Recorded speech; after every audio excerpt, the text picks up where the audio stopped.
Bismillahirrahmanirrahim. Assalamualaikum warahmatullahi wabarakatuh. Perkenalkan, nama saya Muhammad Yasin Takin dengan NIM 1263052010023, kelas BSA semester 3A.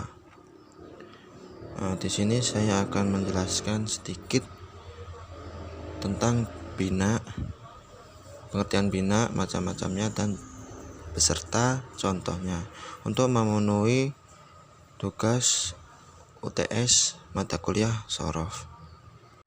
Langkah pertama yakni kita harus mengetahui terlebih dahulu apa sih itu bina. Nah, di sini dijelaskan bina menurut bahasa ialah suatu bentuk konsonan atau suatu bentuk bangunan.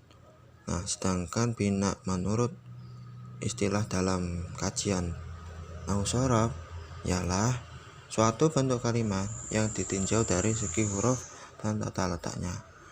Apakah terdapat pada fa, fi'il, ain, fi'il atau lam fi'ilnya itu berupa huruf ilat, yakni wawu, alif, ya, ataukah hamzah, atau juga malah justru sepi dari huruf ilat dan hamzah. Nah, pada pembahasan selanjutnya yakni mengenai tentang macam-macam bina. Macam-macam bina itu ada 7 macam. Di antaranya yang pertama ialah bina sahih. Bina sahih ialah bina atau kalimat yang fa, ain, dan lam fi'ilnya itu sepi dari huruf ilat ataupun hamzah. Nah, di sini bina sahih terbagi menjadi 2 macam. Yang pertama bina sahih sulasi dan bina sahih rubai. Yang pertama yakni bina sahih sulasi. Pengertiannya ialah bina yang terdiri dari 3 huruf, yang mana fa, ain, dan lam fi'ilnya sepi dari huruf ilat ataupun hamzah, seperti contoh nasyara dan doroba. Mengapa demikian? Karena kan ini lafadz nasyara itu aslinya mengikuti pada wazan fa'ala. Nah, di situ dijelaskan bahwasanya kalimat yang fa, fi'il, ain, fi'il, dan lam fi'ilnya berupa huruf ilat itu lafadz nasyara pada huruf pertama yakni nun itu terletak pada awal sendiri itu berupa fa, fi'il, ya kan. Yang kedua shot itu berupa ain fi'ilnya, dan yang terakhir pada huruf ro itu berupa lam fi'il. Jadi dari ketiga huruf tersebut sepi, aslinya tidak berupa huruf ilat. Apa tadi huruf ilat? Huruf ilat yaitu huruf yang dapat merubah tatanan suatu kaidah kebahasaan dalam kajian nahwu shorof, yaitu berupa huruf wawu, alif, dan ya. Yang ketiga yakni bina sahih. Yang selanjutnya bina sahih rubai. Bina sahih rubai ialah kalimat yang terdiri dari 4 huruf, yang mana kalimat yang huruf fa fi'ilnya tidak sejenis dengan lam fi'il yang pertama, seperti lafadz takhraja. Selanjutnya yakni macam-macam bina yang kedua, yaitu bina misal. Apa sih pengertiannya? Pengertiannya ialah kalimat yang fa fi'ilnya berupa wawu atau ya. Nah, di sini bina misal terbagi menjadi 2 macam. Yang pertama yakni bina misal wawi, yang kedua yakni bina misal ya'i. Bina misal wawi sendiri dapat diartikan yaitu sebagai kalimat yang fa fi'ilnya berupa wawu, seperti lafadz waqa'a. Sudah jelas ya bahwasanya pengertian dari bina misal wawi sendiri ialah kalimat yang fa fi'ilnya berupa wawu. Nah, di situ pada lafadz waqa'a itu fa fi'ilnya kan dijelaskan pada kalimat fa'ala.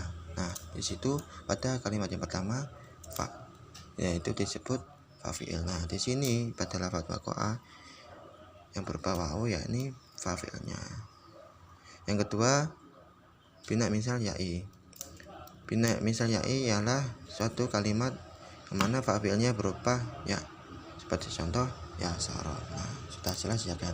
Penjelasannya ya sama seperti tadi.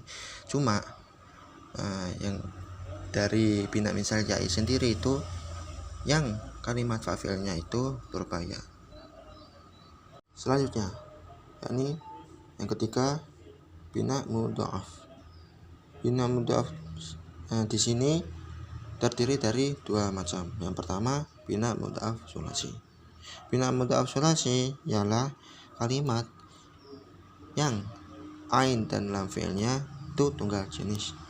Seperti contoh madda yang asal katanya yakni lafaz madada.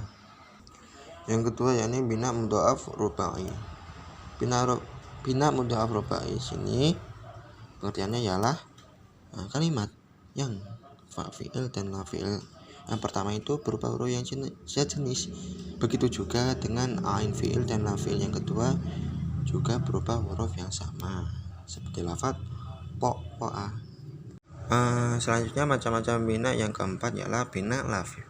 Bina lafif di sini juga terdiri dari dua macam. Yang pertama bina lafif makron. Bina lafif makron ialah kalimat yang ain dan lam fi'ilnya itu berupa huruf ilat seperti lafaz dawa dan syawa. Yang selanjutnya ialah bina lafif mafruk. Bina lafif mafruk ialah kalimat yang fa fi'il dan lam fi'ilnya itu berupa huruf ilat seperti contoh waqo dan wala. Nah, yang kelima macam-macam bina ialah bina nakis. Bina nakis di sini pengertiannya ialah kalimat yang lam fi'ilnya berupa huruf ilat wawu dan ya. Di sini bina nakis terbagi menjadi dua macam. Yang pertama bina nakis wawi dan bina nakis ya'i. Bina nakis wawi ialah kalimat yang lam fi'ilnya berupa wawu. Contohnya ialah lafaz ghoza yang berasal dari lafaz ghozawa. Selanjutnya bina nakis ya'i yaitu lafaz yang lam fi'ilnya berupa ya. Lam fi'il ya ditandai yang lam fi'ilnya itu berupa ya kalau bina nakis ya'i. Seperti contoh saro yang berasal dari lafaz saroya. Selanjutnya yang keenam bina mahmus. Bina mahmus ialah kalimat yang fa ain beserta lam fi'ilnya itu berupa hamzah. Nah, bina mahmus di sini juga terbagi menjadi tiga macam. Yang pertama bina mahmus fa.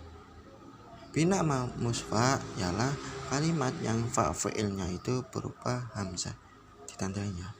Kalau bina mahmus fa itu kalimat yang fa fi'ilnya berupa hamzah seperti contoh adama. Nah, selanjutnya yang kedua yakni bina mahmus ain. Bina mahmus ain di sini ditujukan pada ain fi'ilnya yang berupa hamzah seperti contoh sa'ala. Yang ketiga yakni bina mahmus lam. Pengertiannya sama halnya yang seperti yang di atas. Cuma ini yang difokuskan ialah pada lam fi'ilnya yang berupa hamzah. Lam fi'ilnya ditandai lam fi'ilnya. Seperti contoh bada'a. Yang terakhir dari macam-macam bina yakni bina ajwaf. Bina ajwaf ialah kalimat yang ain fi'ilnya berupa huruf ilat wawu dan ya. Nah, di sini bina ajwaf juga terdiri dari dua macam. Yang pertama bina ajwaf wawi, yang kedua bina ajwaf ya'i. Bina ajwaf wawi ialah kalimat yang ain fi'ilnya berupa wawu. Diingat-ingat, kalimat yang ain fiilnya berupa wawu. Seperti contoh shona yang asal katanya yakni showana. Nah, yang terakhir bina ajawaf ya'i. Bina ajawaf ya'i ialah lafaz yang ain fiilnya berupa ya. Ain fiilnya berupa ya. Diingat-ingat. Lafaz yang ain fiilnya berupa ya. Seperti contoh saro yang asal katanya ialah sayaro. Alhamdulillahirrabbilalamin, selesai sudah penjelasan tentang bina-bina yang telah saya sampaikan. Nah, apabila terdapat kesalahan dari segi penyampaian, dari segi penjabaran materi di dalam video tersebut, saya pribadi mohon maaf yang sebesar-besarnya. Ya, mohon dimaklumi karena manusia tempatnya salah. Kebenaran semata-mata hanya milik Allah Subhanahu wa taala. Sekian dari saya. Syukron ala husni timamikum. Wallahu muwaffiq ila aqwamit thoriq.